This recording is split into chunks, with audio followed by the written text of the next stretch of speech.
Okay. Record sound too late. Okay,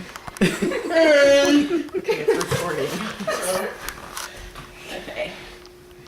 What happens when a person falls down and hits their knee, or maybe playfully gets punched in the shoulder by their friend? They would put some ice on it and let the bruise heal itself. What if that person has hemophilia? Not so easy then. Hemophilia is a rare blood disorder in which their blood does not clot normally. About 18,000 people in the United States have hemophilia, and each year about 400 babies are born with this disorder. In this speech, I'm going to talk about the disorder, where hemophilia was started, how it is passed down from generation to generation, and an overview of the different types of clotting factors. What is this disorder, you ask? How is their blood any different from ours? People born with hemophilia have little to no clotting factor. The clotting factor is a protein needed for normal blood clotting. There are several types of clotting factors that we will discuss later. These proteins work together with platelets to help the blood clot. Platelets are small blood cell fragments that form in the bone marrow, and they play a major role in clotting. The blood vessels are injured. Clotting factors help platelets stick together to plug cuts and break at the site of the injury to stop bleeding. Without these factors, normal blood clotting cannot take place. Let's look at this chart. On the left side is the normal clotting factors, and on the right side is the clotting factors of a person with a blood disorder. Here is the wound. As the blood vessel constricts, causing a chemical process, tiny cells in the blood, known as platelets, bunch together around the wound. Blood protein, platelets, calcium, and other tissue factors react together and form a clot, which acts as a netting over the wound known as fibrin, like this.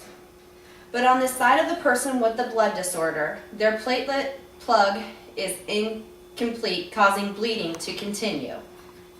Therefore, the netting doesn't happen. With the hemophiliac, they do not bleed harder or faster, they bleed longer.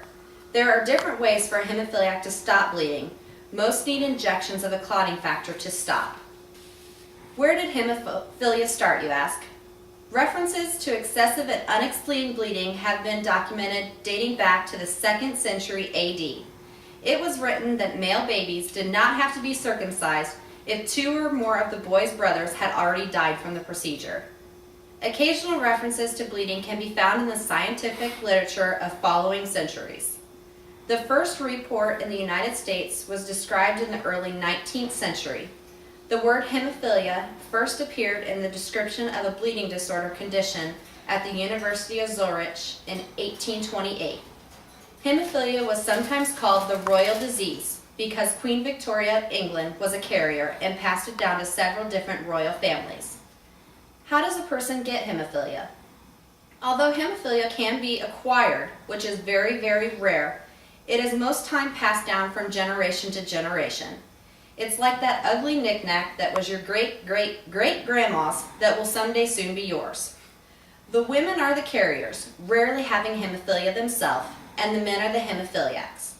My grandma was a carrier and passed it down to my mom, so she was then a carrier.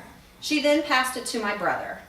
Out of all the generations looking back, I am the first woman in our family that is not a carrier. Thank God for that.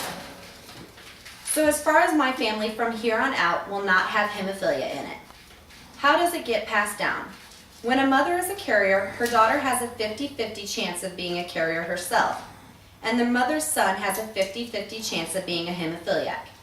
If the father is a hemophiliac, his son will 100% not have the disorder, but his daughter will 100% be a carrier.